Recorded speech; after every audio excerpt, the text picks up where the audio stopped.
Let's take a look at the tail of the tape, and if you've been wondering where Khan's advantages lie, here they are.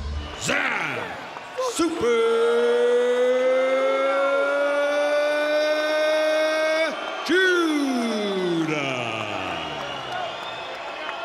Amir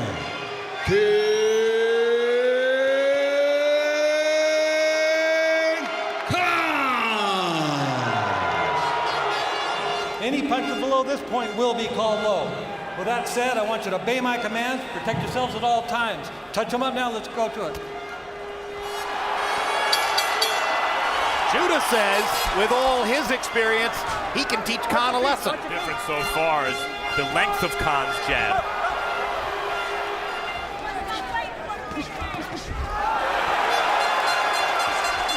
Some pretty precise. Right on Zab Judah's front foot.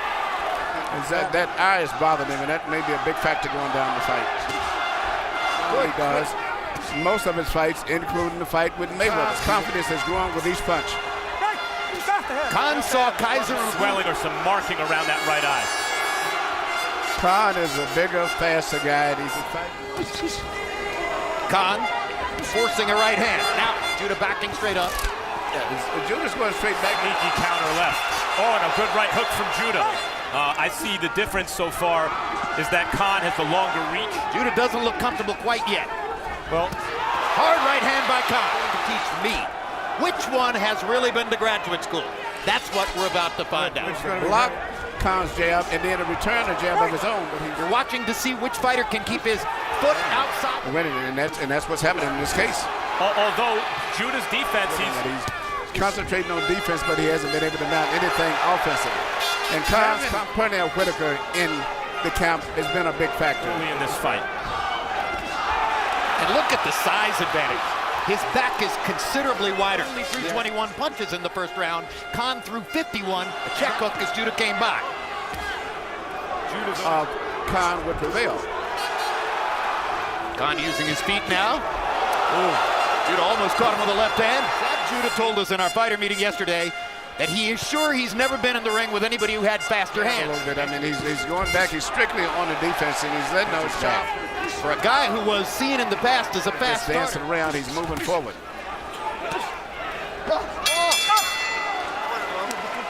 But first of all, I got to get you to hit him with that jab and bring that left hand close. That's the way you work that body, son. Count. Zab Judah has landed 6. So the bottom line is that Amir Khan has gotten out of the gate, and Zab is not fighting a terrible fight. He's in obviously ridiculous shape. He's beaten a lot of good fighters, but every time he stepped up to the... his hand speed. They're talking about going to 147 pounds. Some say that would be about... if he could pull off the upset. Judah. He's the guy in there with Michael Jordan. One of those sneaky left hands that he hides and then throws from the left side. Might be an indication that Khan is already an elite fighter. Well, we're sparring. We're wearing 16-ounce gloves. My fight schedule isn't... Sure impressed with Khan's, not just the boxing, but his physical strength. He looks like a welterweight in there with a junior welterweight. Very delicate, too, because he's playing with one of the great legends, and to be bad now. You feel upper echelon. He's lost, unless you consider Corey Spinks in '93, scrimmaging against Michael Jordan. In fact, and he has everything to fight for here, and he's being routed. Right hand by Khan. And when you tried to compliment Khan for having done well in 3 rounds, good right hand by Khan, and he follows up in a hurry. Going off the jab. Give me my shot. That left hand. Bring it up. Okay, he's trying to get a second shot in there. Everything going okay? Okay, very good, okay? The uppercut's working good, the body shot. Did you have the body? And it's all Amir Khan. Judah back, he's landed his straight right hands, and he's keeping Zab on the defensive. The other thing is that Khan can hit Judah from a distance that Judah can't. He can pull back from punches, but he can't return punches because his arms are too short. Khan knows he landed the left hook well. Now goes to the right. The punch that Pernell Whitaker wants to see him throw. And that's one of his best punches. Controlling the fight 3-0. He says that he's circling that way, Harold. Looks like Zab's just hoping that one of those four does enough damage. Amir has done something upstairs. If they have collision, seems like he gets the worst of it. Zab's really, it's pretty obvious Zab can't box with him in the middle of the ring. If that was the strategy. He's excited about it. He makes that little duck down move, but it's a great defensive move, but he doesn't punch from that position. He's also working with one other boxer, Nonito Donaire. Conti's a bigger man, Emmanuel. And Khan is fighting the susceptibility to the uppercut, but of course, Freddie Roach. He's systematically being defeated and going to get stopped anyway, so he's got nothing to lose. 3-0, 30-27, Amir Khan.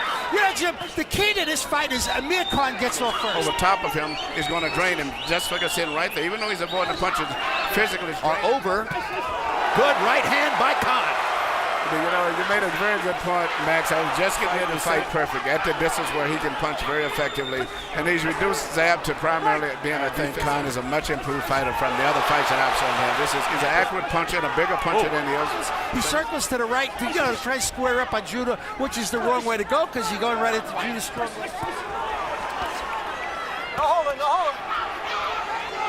We've seen 4 rounds of pretty much the same thing. And it's to survive the butts back. Yes, and that's amazing. With Zab is the one with the bald head, and Zab is the short. He's busting Zab's face up.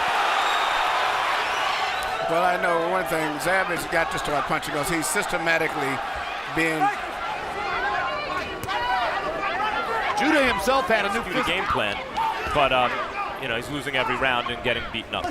He looks like he just hasn't found his way into the fight. Emmanuel, what does he do? Max, and just what you said. Just change. He needs to fight. Uppercuts now. Well, he's in perfect position to shoot that punch. Plus, that's his favorite punch anyway. Drakulich is calling this a knockdown on a body shot. Khan comes to the neutral corner. Judah clearly thought he got hit low. He's not going to make it up.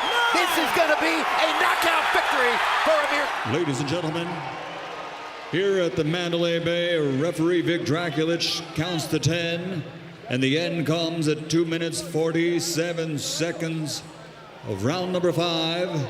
The winner and now the unified champion of the world, Amir.